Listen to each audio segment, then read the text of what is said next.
देश के हर हिस्से में बेहतर तरीके से इस बार चुनाव आयोग ने पूरी वोटिंग प्रक्रिया को संपन्न करवाया है और जाहिर सी बात है कि इतना लंबा चुनाव होने के बावजूद यहां पर सारी चीजें व्यवस्थित दिखी और अच्छा खासा वोट परसेंट हर जगह दिखाई दिया। लेकिन इस बार बंगाल से और कई जगहों से रंजना खबर आ रही कि काफी अच्छी वोटिंग हुई है। बिल्कुल, और बहुत ज्यादा महत्वपूर्ण भी ये है क्योंकि लोकतंत्र का ये पड़ है और ये मौका संजय फिर 5 सालों बाद मिलेगा। तो उम्मीद यही की जा रही थी कि जो तस्वीर 1-2 राज्यों से निकलकर सामने आई वो सभी राज्यों से निकलकर सामने आती है। बहरहाल एक बड़ी चुनौती गर्मियों की भी देखने को मिली कि गर्मी बहुत ज्यादा इस बार होने की वजह से नौतपा चुनकी शुरू हो चुका है, लोग घरों से बाहर नहीं निकले और कई लोगों में थोड़ी बहुत नाराजगी भी देखने को मिली। अब जोशी जी, सवाल ये भी है कि अब जैसे कि जिक्र आप कर रहे थे कि जो सवाल मैंने पूछा क्या भूचाल आएगा, उसका भी आपने जवाब नहीं साफ तौर पर दिया। संजय ने पूछा कि कौन प्रधानमंत्री का उम्मीदवार होगा, अभी भी बैठक भी हुई है मल्लिकार्जुन, तो उसका भी जवाब आपने साफ। तो एक सवाल मैं उम्मीद कर रही हूं कि आप एकदम साफ और सटीक जवाब देंगे कि कन्नौज से आखिरकार मैदान में अखिलेश यादव को क्यों आना पड़ा। विधायक वो थे कलहल से, आखिरी वक्त पर आए हैं वो मैदान में। देखिए, कन्नौज से जो उनकी आत्मीयता है वो किसी से छुपी नहीं। इस कन्नौज से आत्मीयता इसलिए है कि जो प्रथम बार सदन में जाने का काम करा माननीय अखिलेश यादव जी ने कन्नौज से करा है और कन्नौज जो है समाजवादियों को हमेशा उर्वरक देने का काम करता है। तो इतना समय क्यों लग गया सर? लोहिया जी वहां से जीते, आदरणीय नेताजी वहां से जीते, आदरणीय अखिलेश जीते। कन्नौज के लोगों से जो अखिलेश जी का अटैचमेंट है वो एक नेता और जनता का नहीं है।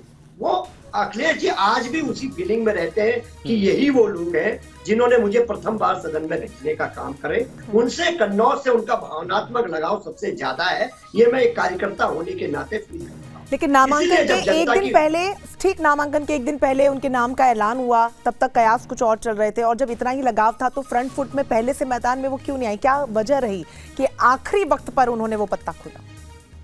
देखिए, जो जनतंत्र होता है उसमें जनता फैसला लेती है। जब जनता का दबाव वहां पर आया कि मान लीजिए हम तो केवल आपको चाहते हैं, जब ये जनता ने तय कर दिया तो उन्होंने कहा कि कन्नौज वासी मेरे लिए बहुत प्रिय है, मैं इनकी बात नहीं गिर पाऊंगा और उन्होंने चुनाव लड़ने का फैसला करा। क्योंकि पूरा कन्नौज, मैं वहां पर खुद एक हफ्ते कन्नौज में कैंप करा, मैंने मैनपुरी में करा, आजमगढ़ में करा।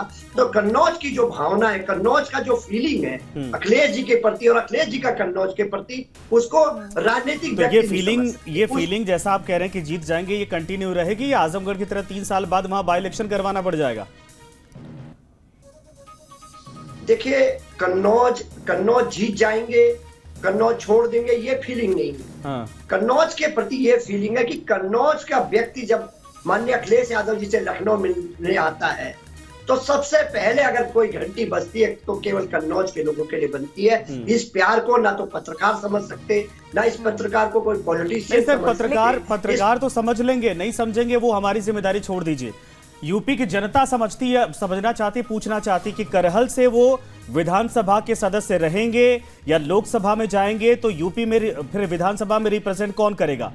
विधायकी छोड़ेंगे या सांसद ही छोड़ेंगे?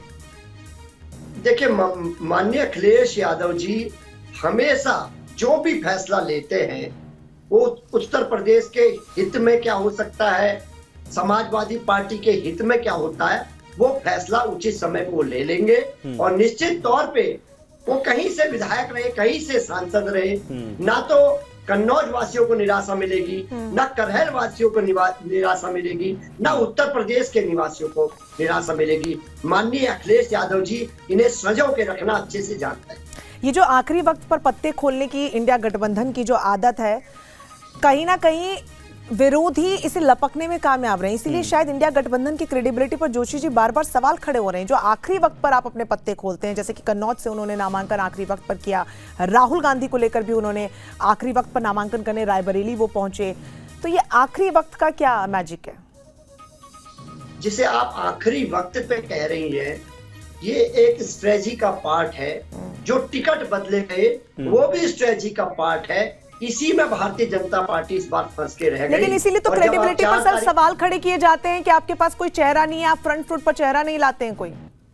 देखिए, मैं आपको बहुत जिम्मेदारी से बताना चाहता हूँ, ये तो विपक्षी भी कह रहे हैं कि माननीय अखिलेश यादव जी ने ऐसे ऐसे टिकट दे दिए कि उनको समझ में नहीं आ रहे, जब टिकट वितरण हुआ था तब भी इस बात को लेकर बड़ा संशय बना हुआ था। बाद में जाहिर सी बात है अखिलेश यादव सामने आ गए, किसी को लगा नहीं था कि यहाँ चुनाव लड़ेंगे। आजमगढ़ भी जाने की तैयारी थी, यहाँ पर भी। ठीक है, मैं आता हूँ दोबारा आपके पास। कैलाश सोनी साहब मेरे साथ इस वक्त जुड़ रहे हैं भारतीय जनता पार्टी से। कैलाश जी, स्वागत है आपका न्यूज नेशन में। बड़े दावे किए जा रहे हैं सर इंडिया गठबंधन की तरफ से। खड़गे साहब कह रहे हैं कि 295 प्लस हम जा रहे हैं। अभी मेरे साथ इस वक्त मौजूद है भुवन जोशी जी समाजवादी पार्टी से, ये कह रहे हैं कि हम 79 बाकायदा फतेह कर रहे हैं यूपी में, सिर्फ अगर यूपी की बात की जाए। और अखिलेश यादव कह रहे हैं 4 जून के बाद भूचाल आएगा। भूचाल आएगा। अपोजिशन को अपनी फौज को जिंदा रखने के लिए ऐसा कहना जरूरी है, अन्यथा उनकी फौज का माल कहां जाएगा। जी, हम आपको बता रहे हैं कि आजादी के बाद जितने भी चुनाव हुए, आम जनता ने केंद्र में हमेशा सबसे मजबूत आदमी को, जिसमें देश सुरक्षित रहे, उसके लिए चुना है। और आज हिंदुस्तान के किसी बच्चे से भी पूछ लो कि सबसे मजबूत आदमी कौन है, किसके हाथ में देश सुरक्षित रहेगा, तो एक सामान्य पॉलिटिकल कॉन्शियसनेस वाला आदमी भी यही कहेगा कि हिंदुस्तान नरेंद्र मोदी जी के हाथ में सुरक्षित रहेगा। अभी इनके पास तो नेता तय नहीं है, इनकी नीति तय नहीं है, इनका सिंगल एजेंडा है जो जनता जान गई है कि केवल भयग्रस्त होकर के केवल मोदी हराओ, इनका केवल एक एजेंडा है। इनका कौन सा, पूछ लीजिए, इनका कौन सा मिनिमम प्रोग्राम है, इनके कौन से मिनिमम बिंदु है जिनके आधार पे इनकी साझेदारी हुई है। तो सोनी जी, राजनीति में ये केवल एक जमावड़ा है। सोनी जी, क्या फिर हम इस बात से यही समझें कि मोदी की मेहनत से यहाँ पर बीजेपी जीतेगी? क्योंकि सर्वाधिक जनसभाओं की भी बात करें तो 206 जनसभा नरेंद्र मोदी ने की, और आप भी जिक्र चूंकि कर रहे हैं, तो क्या ये सिर्फ मोदी की मेहनत होगी? मेहनत मोदी जी की, और साथ में 9-10 वर्षों का जो इनेक्टमेंट है, जिसने आम आदमी को स्पर्श किया है, उनके निर्णय हैं, उनको लोगों ने अनुभव किया है। और आपको बता दें, इन 10 वर्षों के कामों के आधार पे पूरा देश मान चुका है कि मोदी का अपना कोई पर्सनल एजेंडा नहीं है। ये आदमी केवल और केवल समाज और राष्ट्र के लिए कमिटेड है, और 10 वर्षों के उनके निर्णय और कार्यों को जनता ने अनुभूत किया है हर जगह। और आपको भी याद होगा, पूरा सिनेरियो देखें आजादी के बाद का, कि इतनी ताकत से, इतनी तेजी से जो जनसरोकार हैं उनको छूने का किसी हुकूमत ने, भारत सरकार ने प्रयास किया है जी, तो माननीय नरेंद्र मोदी जी की सरकार ने किया। ठीक है सर, ये कुछ देर में जब नंबर आएंगे तो बिल्कुल स्थिति साफ होती जाएगी कि आखिर किसकी मेहनत कितनी सफल होती है। भुवन जी, मैं आपके पास आऊंगा। देखिए, वही बात जिस बात को लेकर बार बार सवाल प्रधानमंत्री भी करते आ रहे हैं, और अभी देखिए हमारे साथ कैलाश जी हैं। न नेता है, न नीति है, कॉमन मिनिमम प्रोग्राम आपके पूरे गठबंधन का कहीं नहीं है। पंजाब में दोनों अलग लड़ते हैं, दिल्ली में साथ में हो जाते हैं, बंगाल में अलग हो जाती है ममता बनर्जी, बाद में कहती साथ में आ जाएंगे। जब इस तरीके से बिखराव था तो फिर सरकार बनाने की स्थिति और उसके बारे में जो आप लोग कह रहे हैं दावे, वो कैसे जनता विश्वास कर ले? देखिए, पहले तो मैं भारतीय जनता पार्टी के जो साथी कह रहे थे मजबूत नेता, उनके बारे में थोड़ा सा बता देता हूँ कितने मजबूत नेता हैं। उन मजबूत नेता को हमने देखा है, जब हमारी बेटियों को मणिपुर में नग्न घुमाया गया तो पूरे विश्व में भ्रमण करने वाले मणिपुर नहीं, उनके घर के 5 किलोमीटर के बाद जहां बेटियों को, पहलवान बेटियों को घसीटा गया, उस मजबूत नेता से एक शब्द हम देश नहीं सुन पाया।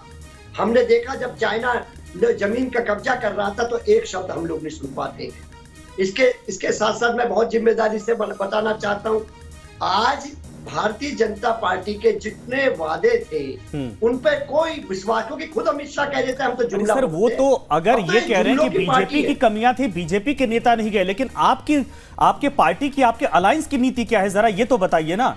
बीजेपी की कमियां गिनवा के वोट लेंगे या फिर अपना भी कोई विजन था, अपना भी कोई ड्रीम था, अपने भी कोई मैनिफेस्टो कायदे से तैयार थे कि जिसके आधार पर 10 साल 5 साल का आपने नजरिया देश के सामने पेश किया? जनता इस पर जाती है ना सर। आप ये बताइए कि सामाजिक न्याय की बात किसने करी, जाति जनगणना की बात किसने करी? जाति जनगणना का जो बीजेपी नहीं बोलती है, इस पर किसने काम करने का काम करा? सड़क से लेकर सदन तक किसने लड़ने का काम करा? किसने परीक्षा लीक का जो मामला उत्तर प्रदेश में वो उठाने का काम करा? किसने बेरोजगारों के जो आत्महत्या उसका उठाने का काम करा? ये केवल हमारे नेता माननीय अखिलेश यादव जी थे जिन्होंने सड़क से लेकर सदन तक युवाओं की लड़ाई को लड़ने का काम करा, महिलाओं की लड़ाई को लड़ने का काम करा, किसानों की लड़ाई को लड़ने का काम करा। फिर क्या मजबूरी रही कि सर गठबंधन में आना पड़ा? तमाम बड़े मुद्दे आपके पास रहे जिसको लेकर आप जनता के बीच में जा सकते थे। क्या मजबूरी रही कि गठबंधन में आना पड़ा? और जब आप गठबंधन में आए हैं तो विरासत टैक्स जैसा मुद्दा भी सामने आया है और उसको लेकर भी फिर साफ तरीके की सफाइयां भी दी गई हैं। जो स्थानीय मुद्दे हैं जिससे, क्योंकि हम ग्राउंड जीरो पर गए थे, हमारे तमाम रिपोर्टर्स ग्राउंड जीरो पर बने हुए थे, लोग परेशान है बेरोजगारी से, लोग कई चीजें मुद्दे हैं, कई लोग खुश भी हैं विकास से, कई लोगों को और ज्यादा उम्मीद भी है। इन मुद्दों पर कब बात होगी, ये उनके लिए चिंता का विषय। पहले तो मैं आपका बहुत बहुत शुक्रिया करना चाहूंगा। इसलिए शुक्रिया करना चाहूंगा, मुझे भी बहुत समय से ऐसे पत्रकार की तलाश थी। मैम आपका थैंक यू सो मच कि जो ऐसी बात बोले जो धरातल पर थी। मैं भी 5 लोकसभा में खुद काम करके आया हूँ, तो मैं भी ग्राउंड में गया हूँ आपकी तरह। मैं आपको बताना चाहता हूँ आज क्या परिवर्तन आया है। जो माननीय अखिलेश यादव जी ने जो वर्ग सबसे ज्यादा असंतुष्ट था, जिसपे सबसे ज्यादा कुठाराघात भारतीय जनता पार्टी ने करा, पिछड़ों पे, दलितों पे, अल्पसंख्यकों पे, आज वो सारा लामबंद हो गया माननीय अखिलेश यादव जी के लिए। और युवाओं की जो बात आपने मैम कही है, मैं आपको बहुत जिम्मेदारी से बनाऊंगा। हमारे युवा रैलियों में ऐसे थे, अगर हम एक्सपेक्ट कर रहे थे 50,000 लोगों की, तो 2 लाख थे। वो जो परीक्षा लीक का जो मामला था, युवाओं से जुड़ा जो मामला था, रोजगार का जो आपने खुद जिक्र किया, सर पेपर लीक मसला सिर्फ यूपी का नहीं था, हिंदुस्तान के हर राज्य में आप देखेंगे तो पेपर लीक की स्थिति पैदा हुई थी। और मुख्यमंत्री योगी आदित्यनाथ की तरफ से जिस तरीके से इसको टैकल किया गया, या जो उसके बाद आपने तस्वीरें देखी, क्या असल में वो लगता है कि उसके बाद किसी की हिम्मत हो पाएगी? सरकार डंके के चोट पर ये बोलती है कि यहाँ नकल माफिया दोबारा ऐसी हरकत करके दिखा दे। दूसरा ये है सर कि एक सेकंड मेरा सवाल तो लीजिए ना। 2022 में मैं आऊंगा भारतीय जनता पार्टी के पास में, दोबारा जाना है, आपके सवालों को जवाब लूंगा। 2022 में भी आपको याद होगा जब रोड शो हो रहा था, उस दौरान भी अखिलेश यादव के साथ ऐसे ही भीड़ चलती थी, लेकिन वोट देने की जब बारी आई तो नंबर क्या था वो आपको भी पता है। तो ये जो कॉन्फिडेंस है, ऐसा तो नहीं कि कहीं ये भीड़ की वजह से ओवर कॉन्फिडेंट आप लोग हो गए हैं कि 70, 80, 60, 90 जो आंकड़ा आप लोग बता रहे हैं। अब आप आंकड़े की बात आपको बता देता हूं। आपको पता है समाजवादी पार्टी जब से बनी है उसका 2022 में सबसे ज्यादा वोट परसेंटेज हमको मिला, सीटें हमारी बढ़ी है। आप इस बात को मानेंगे ना, वोट परसेंटेज बढ़ा, सीटें बढ़ी है। हम केवल 5 लाख वोटों से सत्ता सरकार बनाने में कामयाब नहीं रहे। उसमें क्या क्या कारण है वो अलग बुला देंगे, लेकिन मैं आपको बताना चाहता हूँ पीडीएफ का जो नारा दिया माननीय अखिलेश यादव जी ने, वो जमीन पर उतरा। और इस प्रदेश की जो महिलाएं हैं, इस प्रदेश के युवा हैं, इस प्रदेश के जो किसान हैं, वो आके साथ खड़े हो गए। इसलिए हमारे नेता ने